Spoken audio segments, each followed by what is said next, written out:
Hello friends, இது நான் உங்கள் செய்ய. இந்த வீடியோவில் நம்ம எதை பற்றி பார்க்க போகிறோம்னா, target TNPSC series video number 5.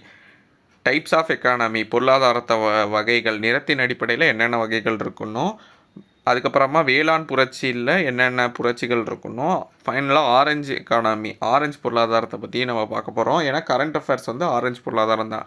ஆனால் இதை தெரிஞ்சுக்கணுன்னா நீங்கள் மற்றதையும் சைடில் தெரிஞ்சு வச்சுக்கிட்டா தான் உங்களால் கொஸ்டின் இன்னும் பெட்டராக ஹேண்டில் பண்ண முடியும். ஸோ அதுக்காக தான் இதை பற்றி ஃபுல் டீட்டெயில் பார்க்க போகிறோம். ஸோ ஃபஸ்ட்டு பார்த்தீங்கன்னா, இந்த டார்கெட் சீரியஸோட அப்ஜெக்டிவ் என்ன அப்படிங்கிறத நான் சொல்லிடுறேன். இது வந்து டெய்லி மார்னிங் வீடியோ அப்லோட் பண்ணுவேன். உங்களுக்கு இது வந்து 5th வீடியோ.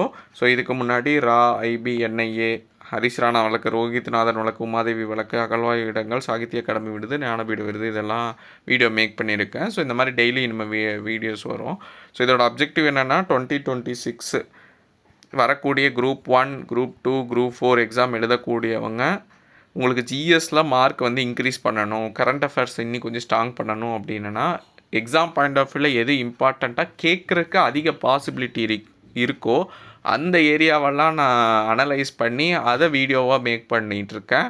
ஒரு கரண்ட் அஃபேர்ஸையும் ப்ளஸ் அதோட ஸ்டாட்டிக் போர்ஷன் எல்லாம் சேர்ந்து கொடுக்கறதுனால உங்களுக்கு வரக்கூடிய எக்ஸாமில் இந்த ஏரியாஸ்லேருந்து கொஷின் கேட்குறது வந்து ரொம்ப அதிகமாக இருக்கும், அதிக ஸ்கோப்பாக இருக்கும். ஸோ அதை மையப்படுத்தி தான் உங்களுக்கு மார்க்கை பூஸ்டப் பண்ணுறதுக்காக தான் இந்த சீரீஸ் மேக் பண்ணிகிட்ருக்கேன். டெய்லி வீடியோ அப்லோட் பண்ணிகிட்ருக்கேன். கீழே பிடிஎஃபோட லிங்க்கும் கீழே வீடியோட இதிலேயே நான் கொடுத்துருவேன் டிஸ்கிரிப்ஷன்லேயே. ஸோ நீங்கள் பிடிஎஃபும் டவுன்லோட் பண்ணி நோட்ஸ் மேக் பண்ணிக்கலாம், ரொம்ப யூஸ்ஃபுல்லாக இருக்கும். ஸோ இன்றைக்கான கொஷின் பார்த்தீங்கன்னா, சாகித்ய அகாடமி விருது 2025 யாருக்கு வழங்கப்பட்டிருக்கு, அதேமாதிரி 60வது ஞானபீட விருது யாருக்கு வழங்கப்பட்டிருக்குன்னு கீழே கமெண்ட் செக்ஷனில் கமெண்ட் பண்ணுங்கள். ஸோ இந்த எக்கானமி தான் ஃபஸ்ட்டு பார்க்க போகிறோம். Orange, silver, blue, green, white, pink, yellow, brown, black. So orange பொருளாதாரம்னா என்னென்னா, படைப்பாற்றல், க்ரியேட்டிவிட்டி சம்மந்தமாக உள்ளது, ஊடகம், பொழுதுபோக்கு, வடிவமைப்பு, டிஜிட்டல் உருவாக்கம், கேமிங், இதெல்லாம் வந்துடும். ஃபிலிம் ரிலேட்டடாக உள்ளது, கேமிங் ரிலேட்டடாக உள்ளது, டிஜிட்டல் கண்டென்ட்டு எல்லாமே வந்து இதுக்கு கீழே வரும். இது வந்து இப்போ ஒரு எமர்ஜிங் எக்கானமியாக இருக்குது. அதுக்கடுத்து வெள்ளி பொருளாதாரம், மூத்த குடிமக்கள், முதியவர்கள். சில்வர் எக்கானமிங்கிறது வந்து சீனியர் சிட்டிசன், ஓல்டேஜ். நீல பொருளாதாரங்கிறது கடல்சார் பொருளாதாரம். பச்சைங்கிறது வந்து சுற்றுச்சூழல், என்விரான்மெண்ட். வெள்ளைங்கிறது வந்து ஹெல்த் கேர், மருத்துவம், அதுக்கப்புறமா லீகலாக இருக்கிறதும், சட்டம் சம்மந்தமாக உள்ளதும். ஊதாங்கிறது பார்த்திங்கன்னா கலாச்சாரத்தால் உந்தப்படும் வளர்ச்சி. ஸோ கல்ச்சர் ரிலேட்டடாக உள்ளது. சமூக நலன், பெண்கள் நலன். இது இல்லாமல் உங்களுக்கு சோசியல் வெல்ஃபேர், உமன் வெல்ஃபேர் ரிலேட்டடாக உள்ளதும் இருக்கும். மஞ்சள் பொருளாதாரம், எல்லோ எக்கானமிங்கிறது டூரிசம்,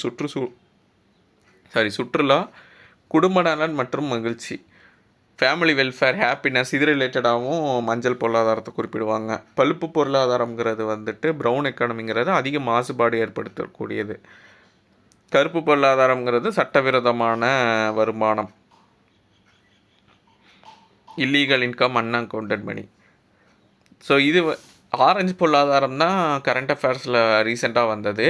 அதை மட்டும் படிச்சிட்டிங்கன்னா வரக்கூடிய எக்ஸாமுக்கு பத்தாது. ஸோ அதனால தான் அது ரிலேட்டடாக மற்ற பொருளாதாரம் வகைகள் இது.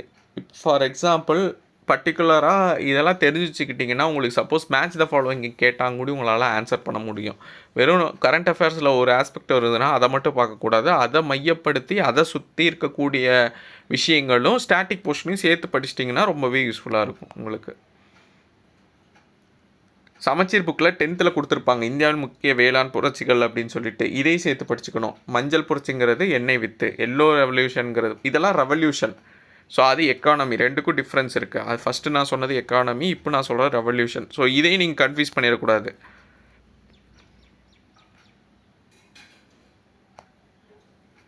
இப்போது உங்களுக்கு சில்வர் எக்கானமி அப்படின்னா உங்களுக்கு வெள்ளியில் வந்து பொருளாதாரம்னா அதை எதை மையப்படுத்தினது, முதியவர்கள் இல்லைன்னா மூத்த குடிமக்கள். அதே சில்வர் ரெவல்யூஷன், வெள்ளி புரட்சி அப்படின்னா முட்டை மற்றும் கோழிகள் உற்பத்தி சம்மந்தமாக உள்ளது. ரெண்டுக்குமே டிஃப்ரென்ஸ் இருக்குது, மைன்யூட்டாக இருக்குது. ஸோ அதனால் இந்த மாதிரி இதெல்லாம் கொஞ்சம் கவனமாக பார்த்துக்கோங்க. கொஷின் பேப்பர் படிக்கும்போது நீங்கள் கொஞ்சம் கவனமாக படிச்சுக்கணும். ஓகே, மஞ்சள் புரட்சி எண்ணெய் வித்து, நீல புரட்சி மீன்கள், பழுப்புன்னா வந்து தோல், கொக்கோ, மரபுசாரா உற்பத்தி, தங்க நூலிலை புரட்சினா சணல், பொன் புரட்சி அப்படின்னா தேன், தோட்டக்கலை பயிர்கள், கோல்டன் ரெவல்யூஷன். சாம்பல் அப்படிங்கிறது வந்து உரங்கள், கிரே இளஞ்சிவப்பு அப்படிங்கிறது வெங்காயம், மருந்து பொருள், இறால் உற்பத்தி. பசுமைங்கிறத அனைத்து வேளாண் உற்பத்தியை சேர்ந்து தான் பசுமை புரட்சி, கிரீன் ரெவல்யூஷன்.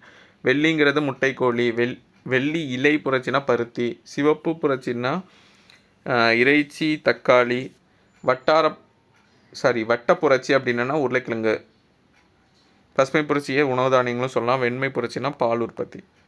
எல்லோனா ஆயில் சீடு, ப்ளூனா ஃபிஷ்ஷு, ப்ரௌனுன்னா லெதர், கொக்கோ, கோல்டன் ஃபைபர்னா ஜூட்டு, கோல்டன்னா ஃப்ரூட்டு, ஹனி, ஹார்டிகல்ச்சர். மெயினாக கோல்டனா ஹார்டிகல்ச்சர் சொல்லுவாங்க, ஃப்ரூட்ஸையும் சொல்லுவாங்க. கிரேனா ஃபெர்டிலைசர், பிங்க்னா ஆனியன், ப்ரான். எவர் கிரீன் பார்த்திங்கன்னா ஓவரால் அக்ரிகல்ச்சர் ப்ரொடக்ஷன். சில்வர் வந்து எக் ப்ரொடக்ஷன், பால்ட்ரி. சில்வர் பார்த்திங்கன்னா cotton. Silver fibre, cotton.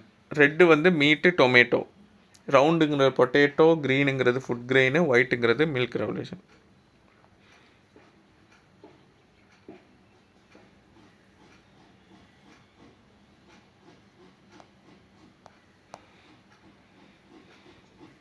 So orange பொருளாதாரம் இதை பற்றின மெயின்ஸ் ஆஸ்பெக்டில் சப்போஸ் குரூப் 2 நீங்கள் மெயின்ஸ் ப்ரிப்பேர் பண்ணுறீங்க, குரூப் 1 மெயின்ஸ் ப்ரிப்பேர் பண்ணுறீங்கன்னா இந்த 3வது இது உங்களுக்கு ரொம்ப இம்பார்ட்டண்ட்டாக உள்ளது. இதை பற்றி மையப்படுத்தி தெரிஞ்சு வச்சுக்கோங்க. என்னென்ன சவால்கள் இருக்குது,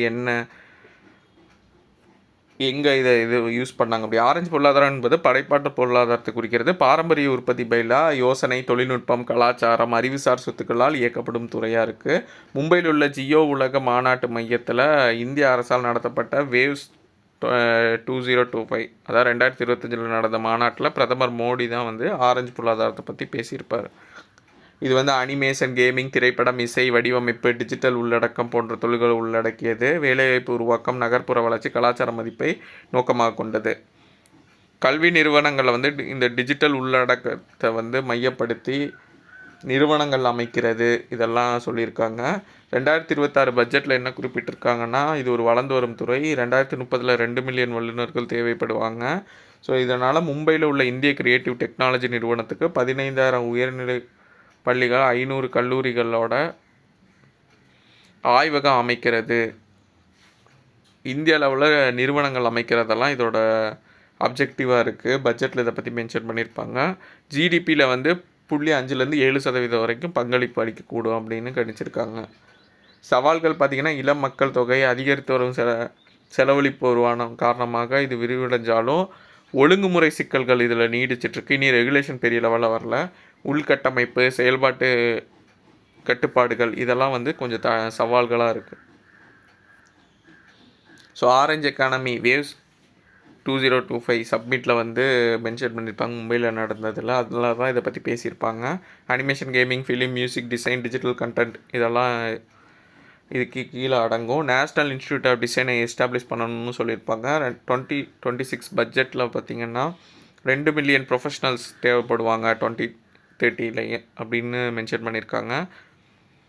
கிரியேட்டர்ஸ் லேப், செகண்டரி ஸ்கூல், காலேஜஸ்லாம் எஸ்டாப்ளிஷ் பண்ணணும். இதுக்குன்னு இன்ஸ்டியூட்டை எஸ்டாப்ளிஷ் பண்ணணும் மும்பையில் அப்படிங்கிறதும் மென்ஷன் பண்ணியிருக்காங்க. 0.5 to 7% ஜிடிபி வந்து குளோபலி இதோட கான்ட்ரிபியூஷனாக இருக்குன்னு இருக்காங்க. சேலஞ்சஸ் பொறுத்தளவுக்கும் உங்களுக்கு regulatory complexity, infrastructure shortage, operational கன்ஸ்ட்ரெயின்ஸ்லாம் இருக்குது. ஸோ இது வந்து மெயின்ஸ் ஆஸ்பெக்டில் கேட்டாங்கன்னா இந்த அளவில் நீங்கள் எழுதுகிற மாதிரி இருக்கும். ஸோ வரக்கூடிய குரூப் 1லையும் கேட்கலாம் மெயின்ஸில், இல்லை குரூப் 2 மெயின்ஸ்லையும் கேட்கலாம் டிஸ்கிரிப்டிவில். ஸோ இதுதான் ஓவராலாக உள்ள வீடியோ. ஸோ இப்போ நான் இது ரிலேட்டடாக இப்போ நான் எல்லாத்தையும் சொன்னதை வச்சு ஃபைனலாக சம்மரி மட்டும் கொடுத்துட்றேன். ரொம்ப இம்பார்ட்டன்ட் பார்த்திங்கன்னா ஆரஞ்சு எக்கானமி, வெள்ளி, நீலம், பச்சை. ஆரஞ்சுங்கிறது வந்து படைப்பாற்றல் பொருளாதாரம், ஊடகம், பொழுதுபோக்கு, வடிவமைப்பு, டிஜிட்டல் உருவாக்கம். வெள்ளிங்கிறது மூத்த குடிமக்கள், முதியவர்கள். நீலம்ங்கிறது கடல்சாறு, பச்சைங்கிறது சுற்றுச்சூழல். இது மெயினாக பார்த்து வச்சுக்கோங்க. மற்றதெல்லாம் கொஞ்சம் லெஸ் ப்ரியாரிட்டி தான். இந்த டாப்பிக்கை மையப்படுத்தி வந்தனால இது எக்ஸ்ட்ராவாக கேட்டிருக்காங்க. ஆனால் ஹைலி இம்பார்ட்டன்ட் முதல் 4. ஸோ அதுக்கு அடுத்து பார்த்திங்கன்னா இந்தியாவில் முக்கிய வேளாண் இது வந்து சமச்சீர் புக்கில் 10th கொடுத்தது. அதனால் இது ஹைலி இம்பார்ட்டன்ட். இது கொஷின் கேட்கலாம். ஸோ அதனால் இது இம்பார்ட்டண்ட்டாக பார்த்து வச்சுக்கோங்க. எல்லோனா என்ன, ப்ளூனா என்ன, பிங்க்னா என்ன, க்ரேனா என்ன, கோல்டன், இது எல்லாமே இம்பார்ட்டண்ட்டாக உள்ளது. ஸோ இது இம்பார்ட்டண்ட்டில் மார்க் பண்ணிக்கோங்க. அடுத்து ஆரஞ்சு பொருளாதாரம். ஸோ வேவ்ஸ் 2025 சப்மிட்டில் தான் இதை பற்றி பேசியிருப்பாங்க. இது எதை மையப்படுத்தினது, இதுதான் மெயினான ஆஸ்பெக்ட். மற்றெல்லாம் மெயின்ஸ் ஆஸ்பெக்ட். ஸோ இந்த வீடியோ யூஸ்ஃபுல்லாக இருக்கும் நம்புறேன். கீழே டிஸ்கிரிப்ஷனில் PDF லிங்க் ஆட் பண்ணுறேன், டவுன்லோட் பண்ணி யூட்டிலைஸ் பண்ணிக்கோங்க. அப்கமிங் வீடியோஸில் பார்க்கலாம். தேங்க்யூ.